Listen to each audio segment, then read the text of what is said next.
Peptides, known and unknown.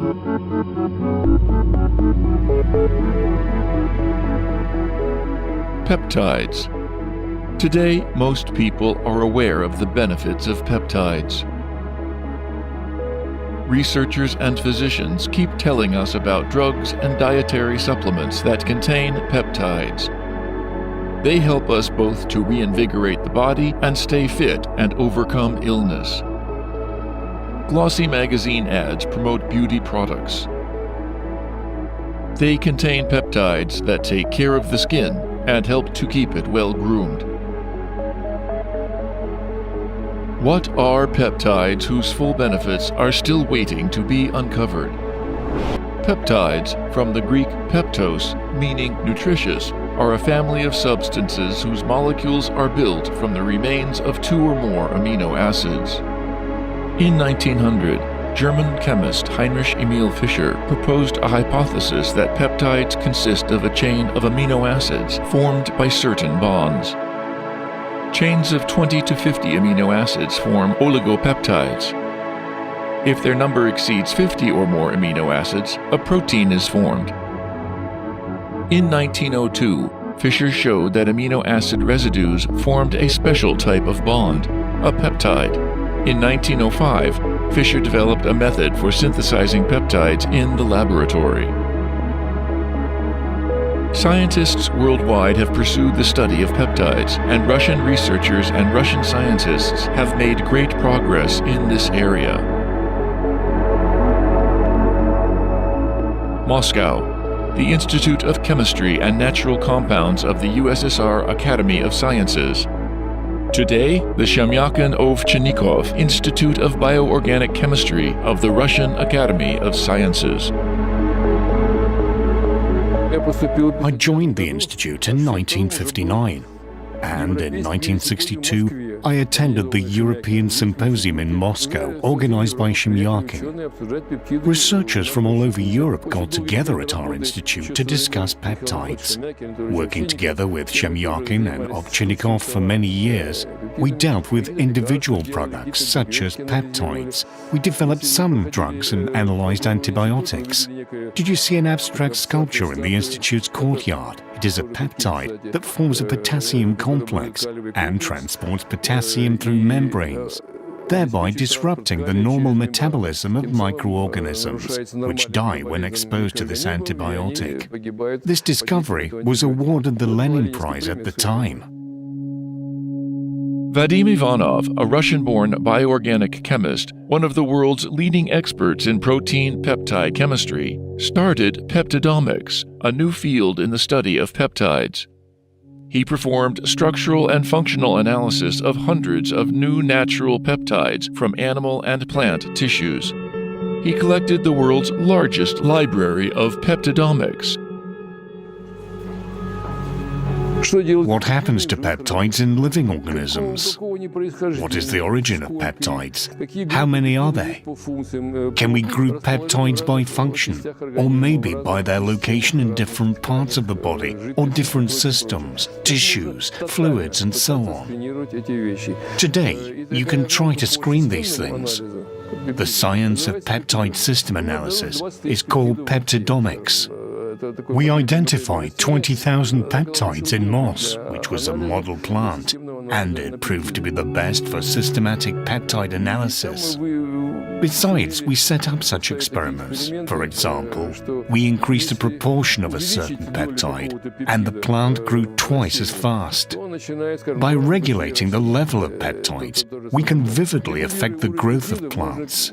And we'd like to apply what we've found in moss to something more practical, say potatoes, or something of the kind. Antibiotic discoveries worldwide peaked in the 1950s and 1960s. Since then, a growing number of infections have become resistant to existing antibiotics. Researchers are looking for new effective drugs, and most importantly, safe ones.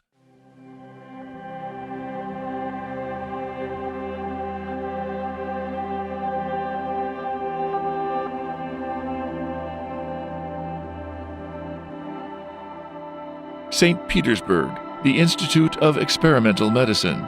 Vladimir Krokrekov spent more than 50 years discovering and researching new groups of antibiotic peptides, which have become his life work. Since the 1970s, my students and I have studied peptides. First in rabbits, then in pigs, then in many other animals, including such exotic ones as jellyfish. It turned out that these peptides were surprisingly diverse in different species of animals and plants. But they have one common property. That is, they show tropism towards bacteria and fungi with high affinity. And both in phagocytosis and on the surface of the skin or the mucous membrane of the digestive, urogenital and respiratory tract, these compounds perform an important function. They prevent the reproduction of microorganisms inside the body, regardless of whether they are conditionally pathogenic or pathogenic organisms. This is the first line of molecular defense against infection, and it prevents bacteria, protozoa, fungi and viruses as well, according to recent studies. In other words, these are universal antibiotics. Peptide antibiotics are a natural product of the body. The results of research on the structural and functional properties of endogenous antibiotic peptides and proteins delivered by Professor Vladimir Krokrekov allowed developing a new drug with antimicrobial and immunomodulatory activity. But it is difficult to overcome barriers to its implementation. The developers of conventional antibiotics generate revenue estimated at tens of billions a year. And they find it a disadvantage when any drugs that are more effective than their own ones enter the market. Back in the Soviet time, researchers envisioned the destructive power of stress for all organisms. Therefore, the Communist Party and the government of the USSR instructed researchers to develop a drug that can protect from stress factors. Moscow, the Institute of Molecular Genetics of the Russian Academy of Sciences. Since 1978, the Institute's researchers were instructed, as they said at the time, by the competent bodies to create new drugs that could help people survive in extreme conditions. There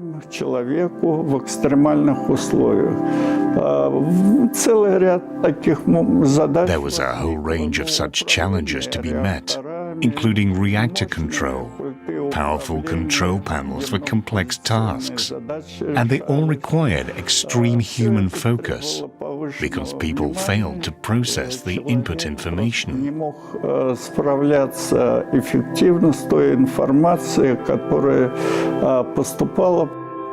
It took more than a decade before Nikolai Myasodov, the doctor of chemistry, discovered and developed the world's first synthesized neuropeptide and proposed a drug based on neuropeptide to treat the effects of stroke.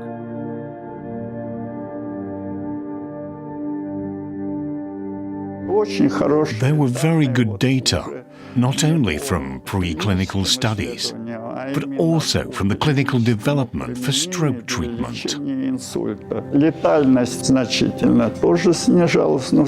The mortality rate dropped, but most importantly, the severe disability rate plunged too, and the drug got regulatory approval.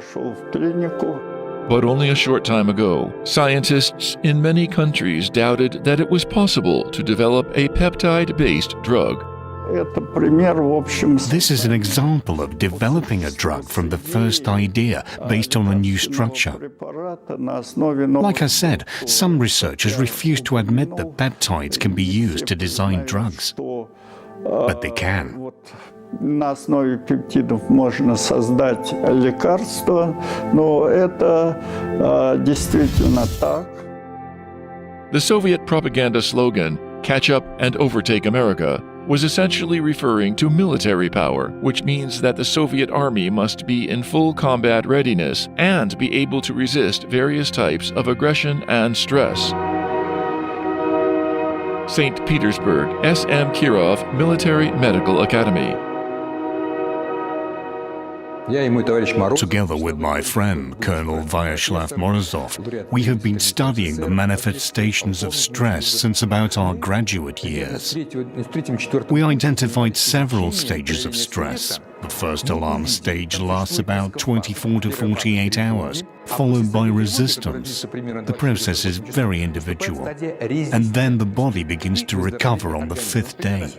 Approximately in 30% of people, the resistance stage is delayed for some reason, and recovery is slow. This brings about complications, health problems, and so on. So, how can we intensify the resistance stage? While the first alarm stage suppressed the functions of the thymus and epiphysis, we had an idea to isolate certain substances from the thymus and epiphysis of calves that would stimulate the resistance stage. This drove our interest in science.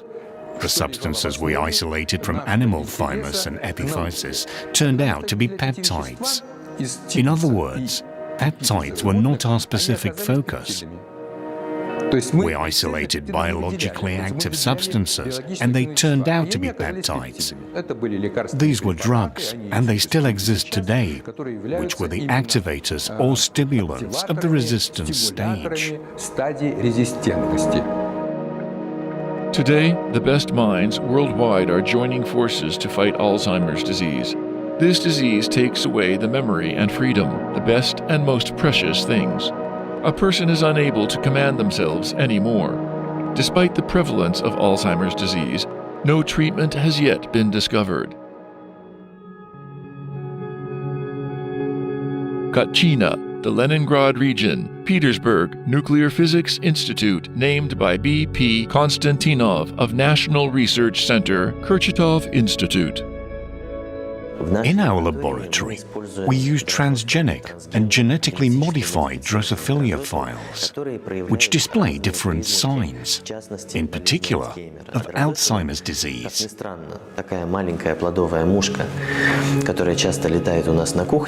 Ironically, Drosophila, a tiny fruit fly, which often flies in our kitchens, has a fairly complex nervous system and brain, which, in many ways, is similar to the animal brain, the human brain in particular.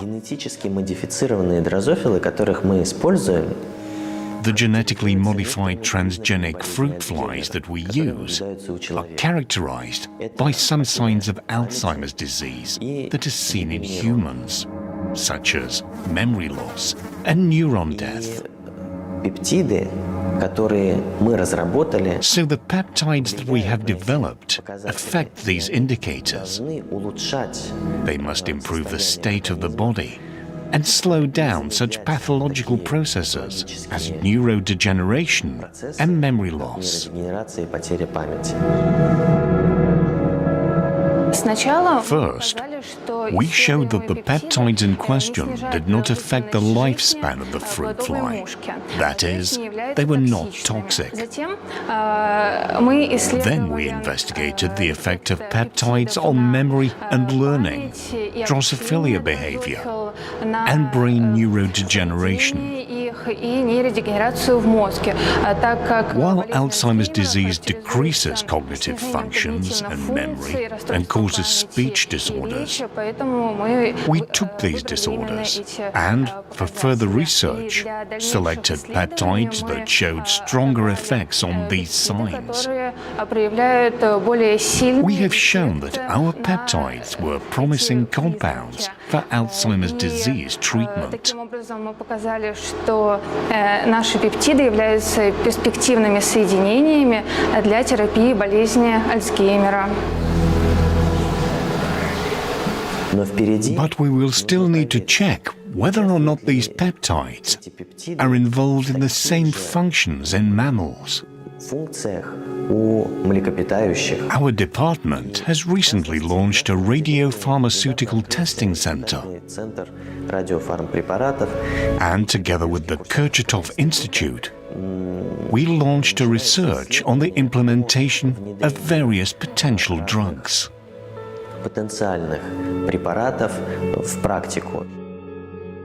And while young scientists are on the verge of discovering a cure for Alzheimer's disease, the global population is facing another challenge: societal aging. Aging is a success story. All countries, including the Russian Federation, face an increase in life expectancy. The predominance of older people over young requires changes in economic and social policy.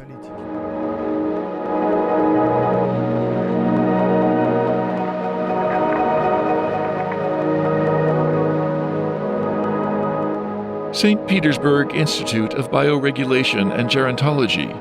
The institute studies the mechanisms of peptide drugs that regulate life processes and analyzes how they affect the processes of aging and longevity. According to Professor Vladimir Kavinsin, Vice President of the Gerontological Society of the Russian Academy of Sciences, the lifespan of Homo sapiens is 110 to 120 years. In the beginning, we did not think in terms of the prolongation of life, but in our joint research with Vladimir Anisimov, the president of the Society of Gerontologists of the Russian Academy of Sciences, we studied the impact on chronic toxicity, that is, the safety of substances. Surprisingly, it turned out that the mice and rats that were treated with these medications had their average life expectancy increased by 30 to 40%, which amazed everyone.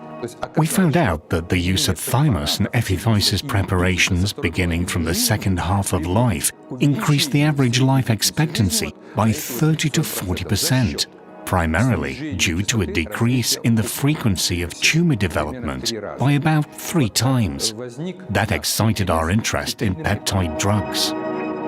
Today, experts unanimously say Russian medicine is aimed at treating the existing diseases, but Europe is focused on prevention and cuts its healthcare costs because people become healthier. According to the World Health Organization and experts in gerontology and geriatrics, age does not matter. That is, the rules of healthy, reasonable behavior are the same for all individuals at 18, 40, 60, and 100 years of age. What can fill our senior years with joy? We create our own life scenario that determines our behavior. We must now adopt the best of what nature and science offer us. Speaking of anti-aging medicine, we should highlight 5 main areas. The use of hormone replacement therapy, which has too many consequences, and therefore we do not address it in this country. Experts in Europe and Russia are researching the use of antioxidants. This gives its tangible results. A key area, in particular, targeting the age of 45 to 50 plus, is the use of neurotransmitter precursors, such as acetylcholine, which enhances metabolism and the activity of brain tissue. Somewhat forgotten are anti-diabetic drugs, which are mainly used for type 2 diabetes, but there is much evidence that they can prolong life and, accordingly, prolong youth. Certainly our key focus are peptides that can affect carbohydrate metabolism and enhance the processes in the pancreas, the neuroendocrine system, and its individual organs. In other words, each organ and system has its own solution for each problem. All these make up a huge peptide library. Thousands of new drugs are discovered daily, but each drug has undesirable side effects and contraindications. Today, scientists face the challenge of ensuring that the next generation medicines are safe for human health. Research is one of our core areas. We study the existing peptide preparations and develop new ones. Peptides help recovery. They are indispensable for a healthy lifestyle. Today, people have to struggle with unhealthy environment, poor nutrition and water, and psycho-emotional stressors. They have strong impacts on the body and life quality.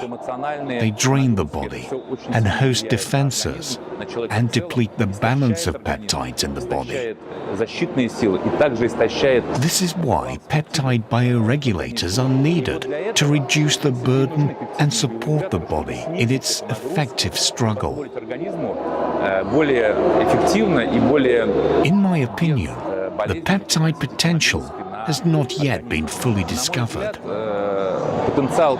There are natural products and they have no side effects. And this has been confirmed by numerous clinical and laboratory studies.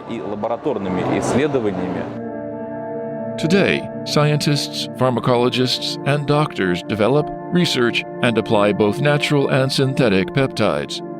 One common question is, what is the difference between them? Synthetic peptides are the exact copies of natural ones. They are no different. But every natural extract contains more than 100 peptides. That is, the extract captures a larger number of genes.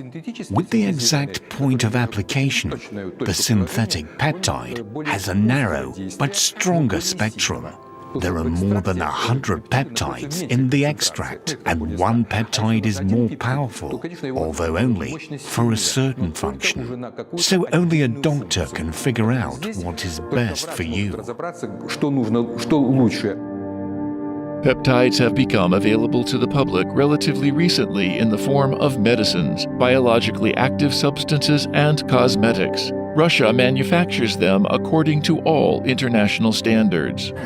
We hold 3 different quality management certificates: the General Safety Certificate, Food Safety Certificate, and the International GMP, which imposes the strictest requirements. We are under a strict control and commit to the most stringent standards of product quality, cleanliness, production control, and documentation. While one dose of medications and cosmetics is not enough to fight down aging, it's time to review the very concept of age. Besides, the aging of society has advantages that we often disregard. A person can potentially work longer hours, use their experience, and make a worthy contribution to society.